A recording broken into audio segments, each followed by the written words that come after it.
2 years later, in 1965, and on the American side of the Atlantic, with Beatlemania at its height, some Christians had starkly contrasting views on both Christianity and the Beatles. At the opposite end of the theological spectrum to the Bishop of Woolwich and those other English clergymen was American evangelical Christian leader and the founder of the Summit Ministries, David A. Noebel, who had some things to say about communism, hypnotism and the Beatles in 1965. Noebel wrote several pamphlets that condemned rock and roll music and pop culture as a Soviet plot to brainwash American teenagers. His 1965 pamphlet, Communism, Hypnotism and the Beatles, is typical of Noebel's claims that the communists, through their scientists, educators and entertainers, have contrived an elaborate, calculating and scientific technique directed at rendering a generation of American youth useless through nerve jamming, mental deterioration and retardation. The plan involves conditioned reflexes, hypnotism, and certain kinds of music. The results, destined to destroy our nation, are precise and exacting. If the following scientific program, destined to make our children mentally sick, is not opposed, mentally degenerated Americans will indeed raise the communist flag over their own nation. In 1966, he wrote Rhythm, Riots and Revolution, an analysis of the communist use of music, and also the pamphlet The Beatles, a study in drugs, sex and revolution in 1969. Since the 1960s, Noebel wrote widely on the relationship between religion and popular culture, and is an outspoken critic of secular humanism, which he describes as unscientific and a religion. Secular humanism takes the stance that human beings are capable of being ethical and moral without religion or belief in a deity, which seems both reasonable and logical to me. Otherwise, are we to suppose that man is born inherently evil, and would be up to no good if he didn't have religion?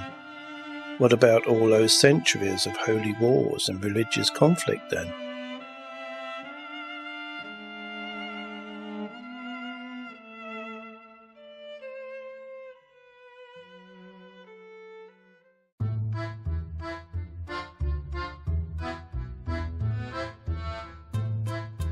The communist regime banned the Beatles' music in Russia, something which Evangelist David Noebel would probably have approved of. A repressive, puritanical youth culture was strictly enforced by a state that feared what the Beatles might bring.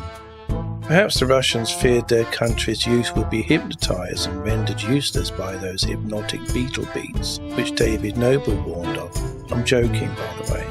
Although Russian boomer Beatle fans believed the group brought Western culture to the USSR, which brought a cultural revolution that destroyed the official culture and the communist system.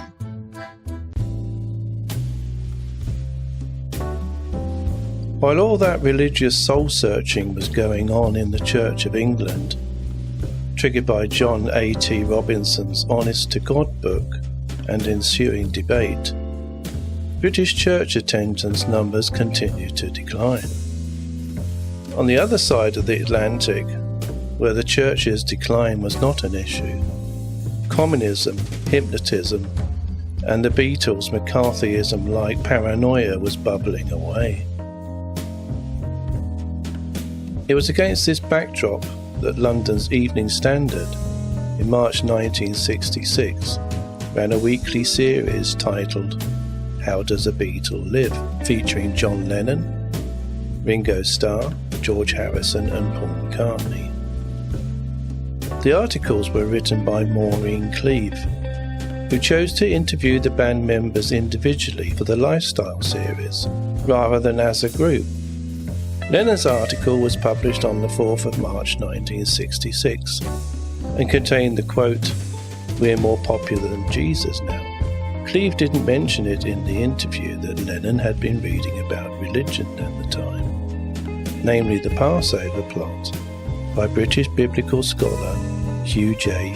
Schoenfeld, and the interviews were published a number of times on both sides of the Atlantic, none of which provoked a strong reaction anywhere. Until in late July, 5 months after its original Evening Standard publication, the US teen magazine Datebook republished the interview with Lennon, in what turned out to be a successful attempt to increase sales by causing a scandal on the eve of the Beatles' US tour. Paul McCartney's more outspoken views on America were overshadowed by Lennon's comments on Christianity. The interviews were provided to Datebook by Tony Barrow, the Beatles' press officer. Barrow wanted American fans to appreciate John and Paul as intellectuals, not just lightweight pop singers. The reaction to Lennon's comments prompted a statement to the press from Beatles manager Brian Epstein. He correctly explained that Lennon's comments to Maureen Cleave had been quoted and presented entirely out of context, and emphasised they were in regard to the decline in interest in the Church of England, which everyone in England, and especially the Church of England itself, knew to be correct. Epstein's press statement didn't do much good. 2 Birmingham, Alabama DJs picked up on Lennon's quote, vowing to never play the Beatles records, and started a Ban the Beatles campaign.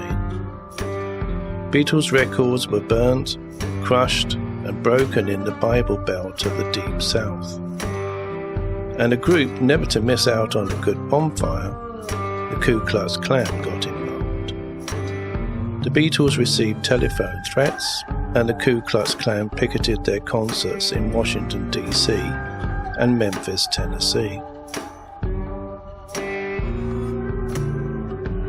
John Lennon tried to set the record straight with a press conference held in Chicago, but once a comment has been said and quoted out of context, it's impossible to put the genie back in the bottle.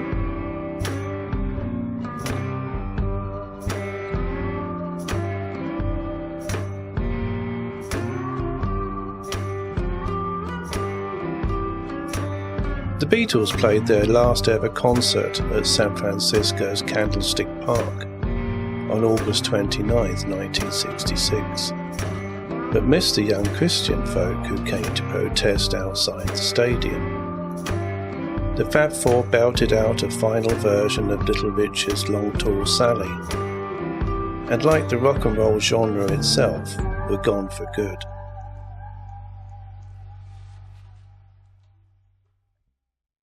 Images of America, albeit in black and white, were brought into English homes via the portal which stood in the corner of our living room, otherwise known as the television, which created the impression of a land of cowboys, prairies, sunny beaches, huge spaceship-like cars and skyscrapers, and not forgetting those funny Flintstone cartoons. So it came as a bit of a shock to see the reactions of some Americans to John Lennon's statement. Whilst boastful and bombastic, parts of Lennon's comments were also incorrect, especially the part where the longevity of the already outdated rock and roll genre versus Christianity was concerned. If popularity was measured in record sales and the numbers attending the Beatles concerts versus the numbers attending church, then his assessment was correct. The Beatles were more popular, but so were many other things that kept the English away from church on a Sunday, both then and now. Today, church attendance in England and the Church of England itself are still in decline. Church wardens and members of the General Synod claimed in June 2023 the trend was being driven by the church itself and its failure to recruit more vicars and the merging of parishes. These factual reasons for the Church's current ongoing decline in England may come as a disappointment to conspiracy theorists, who like to place the responsibility for all cultural change on the Tavistock Institute and the Beatles, who split up more than 50 years ago, by the way. We've moved on from those 60s religious bigotry days. In England, Scotland and Wales, an individual's religion and philosophical beliefs are covered by the Equality Act of 2010, which offers protection against discrimination. In the Equality Act, religion or belief can mean any religion, for example an organised religion like Christianity, Judaism, Islam or Buddhism, or a smaller religion like Rastafarianism or paganism, as long as it has a clear structure and belief system. The Equality Act also covers non-belief, or a lack of religion or belief, so at least I'm covered by the last sentence. So when it comes to church attendance generally, and in particular the Church of England, it's very much down to the church itself.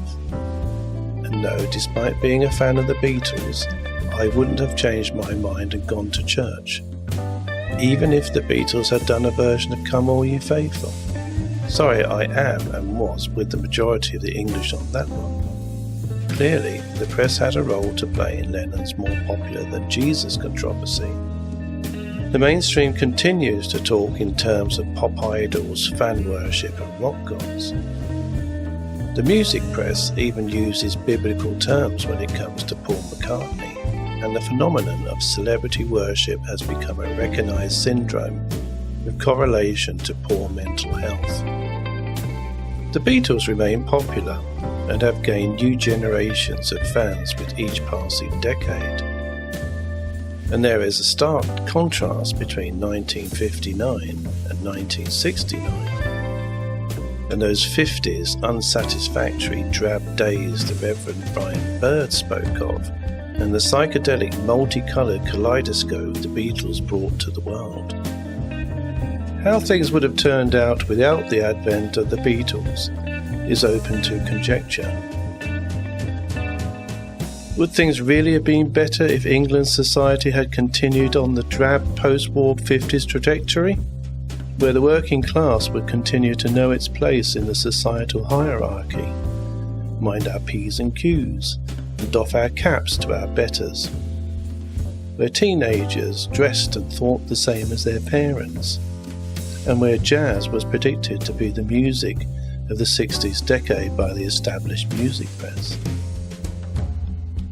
Contrary to John Lennon's prediction, Christianity is not gone, but lingers on in a secular England as church attendance continues its decline.